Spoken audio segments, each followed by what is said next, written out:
God, angels, universe, grant me the words and the guidance and the wisdom of myself to say what I need to say and to be authentic to me.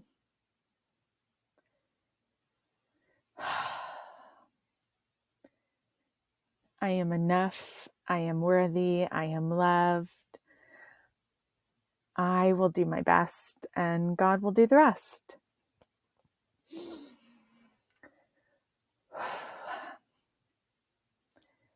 Hi, loves. It's me, ABSD, and welcome to the Inner Dialogue podcast.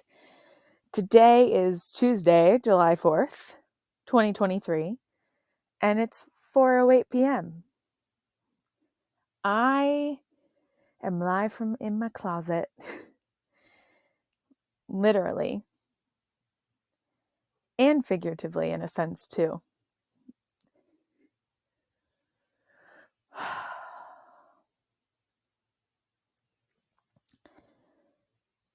I feel anxiety trying to start in my body right now, and I can feel its presence, but it's also not as intense as it once was.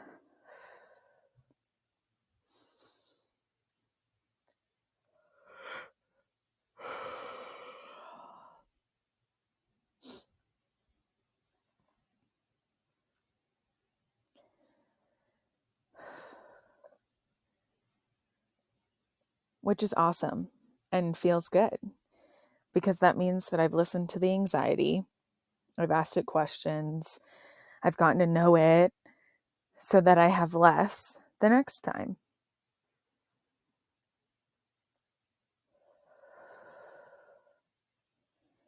Anxiety is our brain telling us that we're not safe. And if in our brain we have created neural pathways for what the brain thinks is unsafe in our lives, we can uncreate those once we are safe in that way. Something about neural pathways is that they are developed inside of childhood. And not everything we learn in childhood should be the way that we believe in our life as adulthood. The shit that I learned from my other friends instead of a trusted adult shaped the way that I thought. And also the thoughts that I learned from trusted adults, whether they told me the truth in that moment or they lied because they thought I wasn't old enough. Whatever it was, it shapes our thoughts and opinions. The friends we hang around with, the sports that we're involved in, being religious or not, all of it shapes our neural pathways. And our brain is designed to keep us safe. And so it tells us when it feels unsafe. But not all unsafe thoughts in our brain are real. And because some of them are not real, because they are lies, we have to address them so that we can stop walking down that pathway in our brain. Just like we can create neural pathways, we can uncreate them as well. We just have to learn how to walk down a new pathway. And that's why affirmations are so powerful. Saying the same thing over and over again, something that makes you feel good, creates a new pathway. And the more that you walk on it, the more defined that pathway gets, and the more grown over the past anxiety or fear has as well. Anxiety in my body right now. As I was saying that, I felt it amplifying in a way.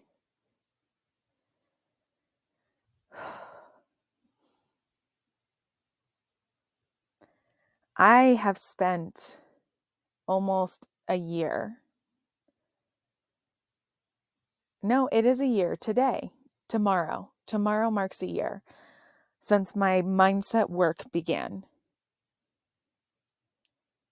Wow. That's cool to think about. That is a motherfucking win.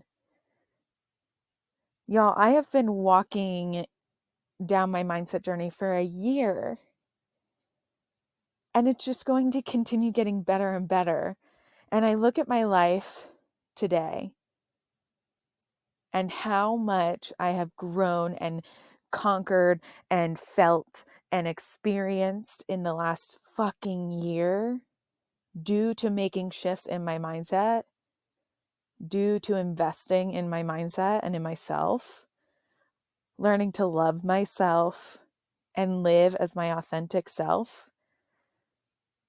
So much self-work has been done in the last year.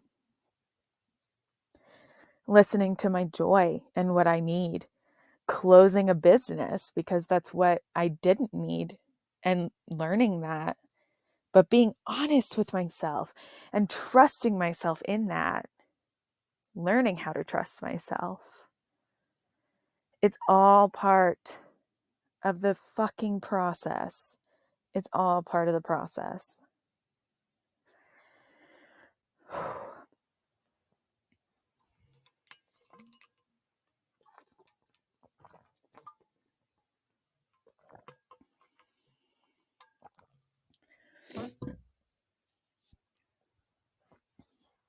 Meow.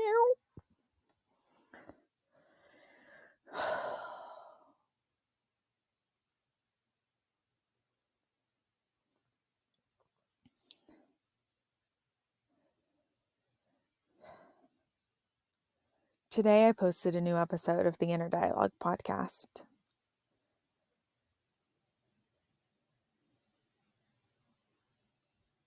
And the cool thing, I need to edit that because that's not number 11. Meow. I got distracted. You can just go ahead and delete all that last 10 seconds.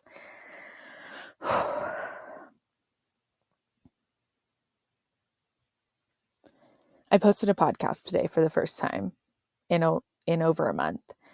And I took some time. I needed to take some time. It was important for me to take some time. I had dove into the deep end and realized I needed to just take a break in the shallow end for a minute. And I did that. I traveled a little bit and got sick, and am now starting to return back to normal life, which I am appreciative of. And also the space to just do what feels good to me. And it doesn't have to be on a schedule. It doesn't have to be weekly or even at any time or point. I just get to do it because it feels good. And I never want to do it where it doesn't feel good, because then I will create resentment and hurt around it. And I don't want that.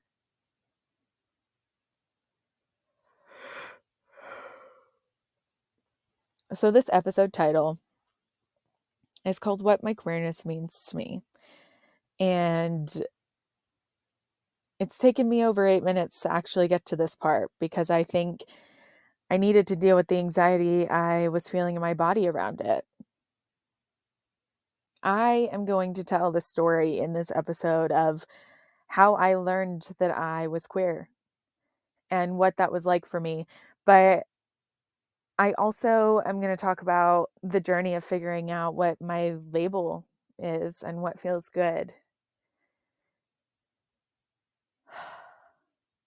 It's all really been a journey, and I'm excited to share it. I'm excited to be quote unquote out because it means that I get to live my fucking authentic self. And as I've taken the last 7 months to sit in this and to learn about this huge piece of me, it has been hard and good and filled with joy, but also something that I've struggled to look at times and haven't known how to trust completely at times.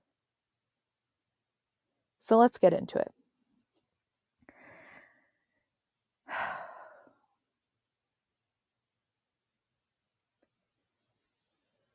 When I was 16, one of my best friends died of a rare heart condition. I was away at a camp that I was volunteering at for a month, and we had had our phones taken because someone broke the privilege and hadn't had them for multiple weeks because of this, really since the first week of camp. We had been doing a really good job, and there was about a week left of camp, and they handed our phones back out on our day off to reward us for our hard work. And this was at the time where Instagram was new. And I was on Instagram, and there was nothing really to be looked at because it wasn't being actively used yet. So I went back to Facebook, and popped up on my feed 30 seconds ago was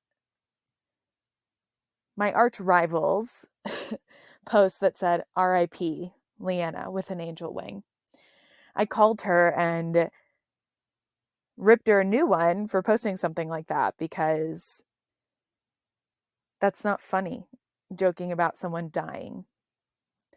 And as she told me that it wasn't a joke and that she had been sick for over a month, and they had to, I started to learn more about what had happened to her, because other friends started to call me and I started to call them, and just learning about what had happened.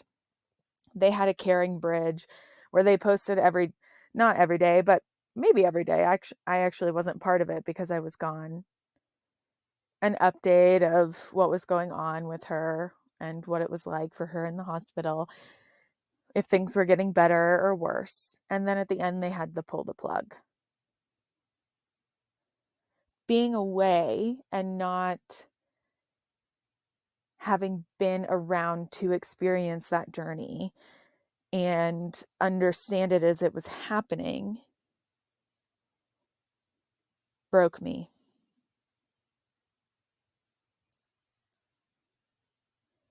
And I didn't know why.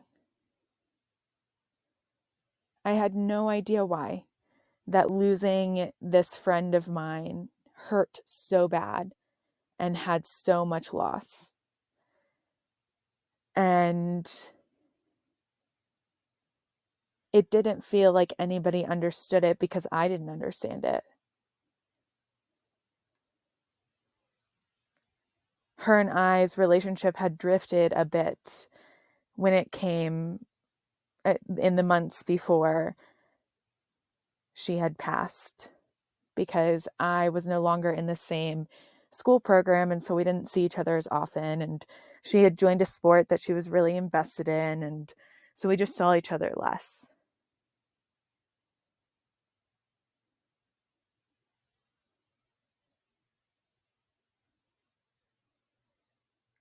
It was a relationship like I had never experienced before, and a level of love that I had never experienced before, from this person who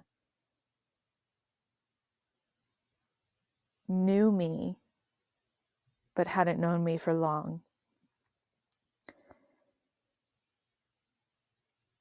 Leanna's love was unconditional, always.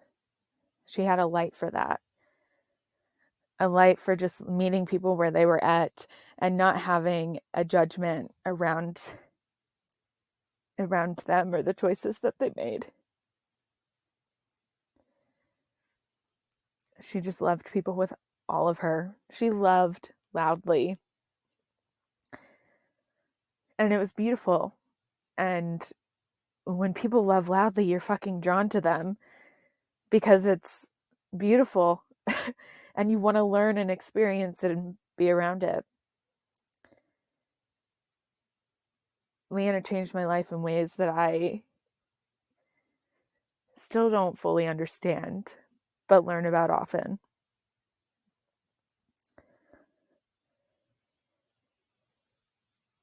Fast forward to a decade later, her mom wrote a book about a mother's journey through grief, losing a child. And it's called Beyond the Rainbow. It's a beautiful book. I read it in one sitting.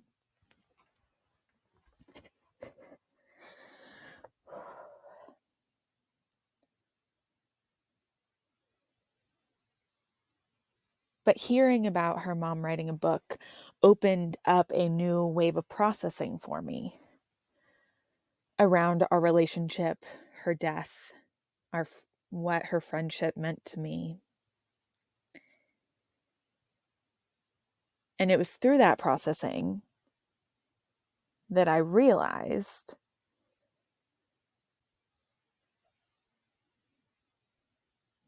that I didn't love Leanna as a friend, but I was in love with Leanna as a person. And I found myself opening up the door to the idea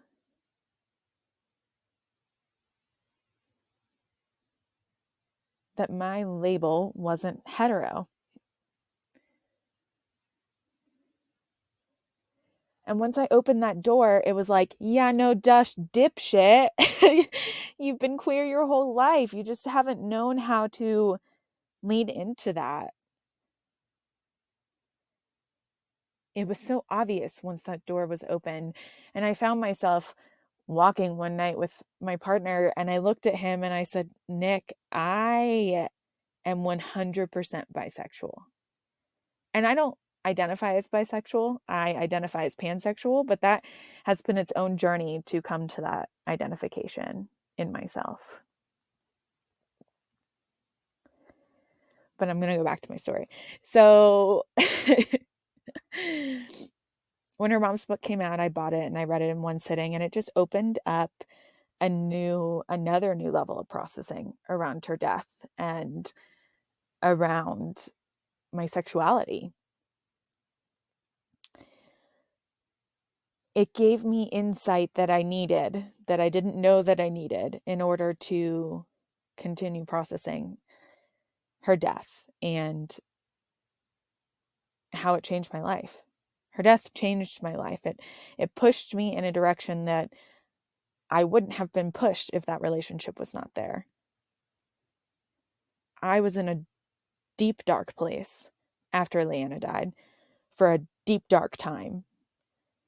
And I didn't know my light existed any longer. And I had to go through a lot of things in the last decade of my life to be who I am now. And I'm grateful for all those things. And I'm grateful that I was able to come through them alive and healthy and well.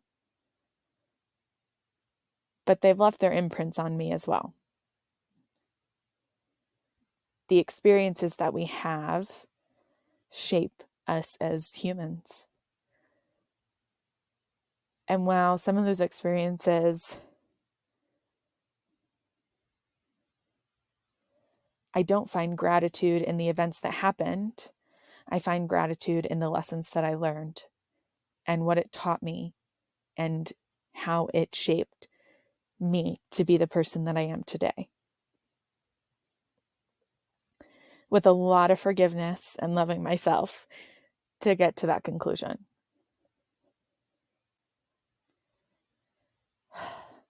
So after I admitted to myself that I was not heterosexual any longer, and never really was, but didn't know how to vocalize that, I started processing it more and trying to find a label that felt good to me. Because while bisexual, pansexual, and omnisexual are all very similar, they have their differences. And I think the cool thing about being inside the queer community is, and just, you get to pick what feels good to you, because it's not black and white, it's a rainbow. And that's the fun thing about learning how to label yourself, is that you get to figure out what feels good to you. So I tried all three of those on for size for a bit. And I've come to the conclusion, and also just the decision and the choice, that I identify as pansexual. Pan means all. And for me, my love for a person, my attraction to a person is not male or female, or even inside of those rigid categories. It falls into who they are as a human and their soul, their personality, and nothing to do with what their genitals look like, or even really what they look like. I find a lot more attraction in the person than anything else.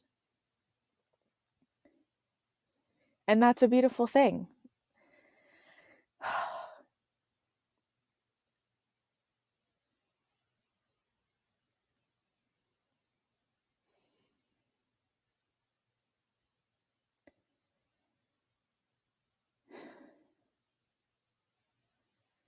So for the last 7 months, I have been digging into my sexuality and what my queerness means to me, how it feels inside my body, how I want to dress and talk and carry myself and show on the outer self of me. And that has fallen into how I dress and the way I don't style my hair or do, how I don't wear makeup any longer. And the nicest thing that I own in my closet is a black romper. I no longer wear dresses or heels. I live a very minimalistic life. And I love that.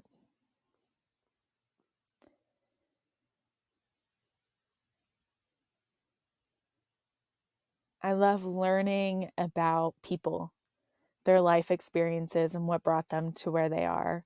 I love asking questions and being curious.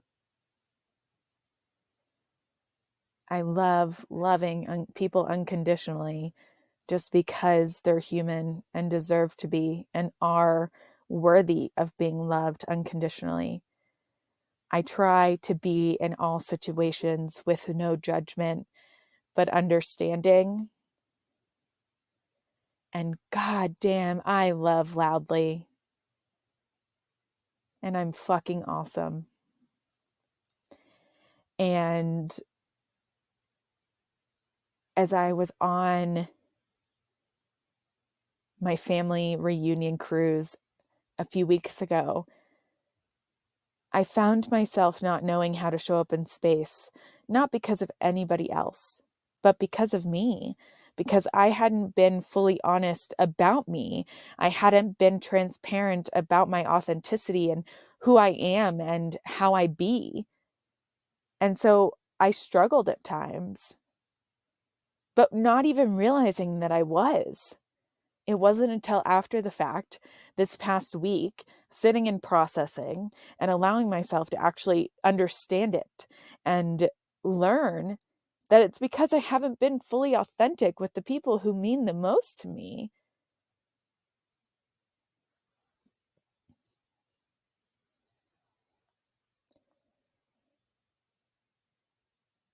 And I'm learning how. Everything that happens to us in our lives is just a reflection. And sitting in those moments to understand them and grow from them is what it means to be human. Everything in life is reflecting past thoughts, past actions, past selves to be in this current moment. The actions and the things that we say now will reflect in the future.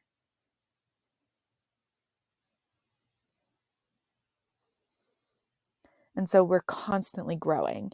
And as I've grown, not just in all aspects of my life, but especially in my queerness this last year, I realized that when my friend died, it closed a door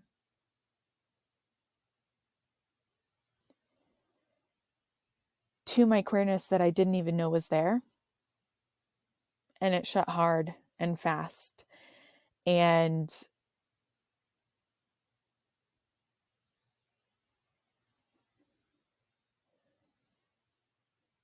I had a lot of life experiences that you can delete that. I don't know where I was going with it.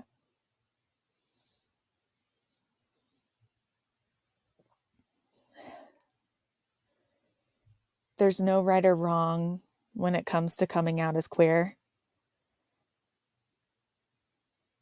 There's no right time or right realization. As I learned how to love myself this past year, as I learned how to trust myself, it gave me space to open up a piece of me that is so important to me. My uniqueness, my queerness, my ability to just love all. Now, let me tell you, I'm not attracted to all people. Not everybody I meet, I find attraction for. I find beauty in every person that I meet, but I don't find attraction to every person that I meet. But my attraction is open to every person that I meet, but I might not be attracted to every person. Is that making sense? Raise your hand if you have a question.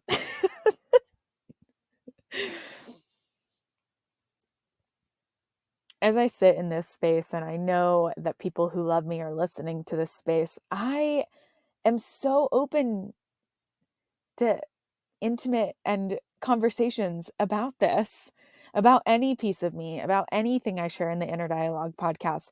Because if there's something that you're carrying about something that I've said, talk to me about it. Let's clear some fucking space, because that's not something that I ever intend for you to hold on to, because I'm not. And if it brings something up for you that you feel that you need to share or ask or bring up because you want to, let me know. I'm open to that and would love to hear from you. Let's fucking clear some space. That's my favorite thing to do. And there are a lot of things in my life that I do know, a lot that I don't know. And you never know how the things that you're going to say will affect the people around you because of inner dialogue.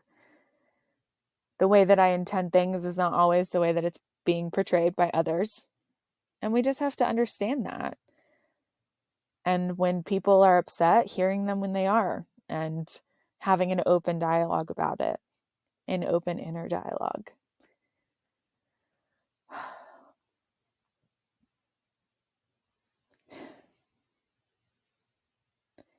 One of my favorite things about me is my queerness. And I have always felt that I fit into the queer community, but struggled because I would only date men and didn't know how to label inside the queer community when I, quote unquote, wasn't queer. But I think it was really just nudges and signs trying to show me pieces of myself that I didn't know were there. It's like when you try a hobby for the first time and you fall in love with it and you wonder where it's been your whole life. That was what opening this door was like for me. And I know I'm just going to keep developing and learning more about it and being open to it. And that's why, to me, it was important to share and to be authentic in that way, because I don't want to hide behind it any longer.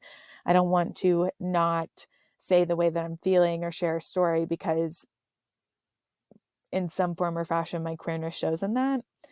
And so this episode is really important to me. And I'm glad that I was able to sit in the anxiety and work through it at the beginning. And as I sit here right now, I feel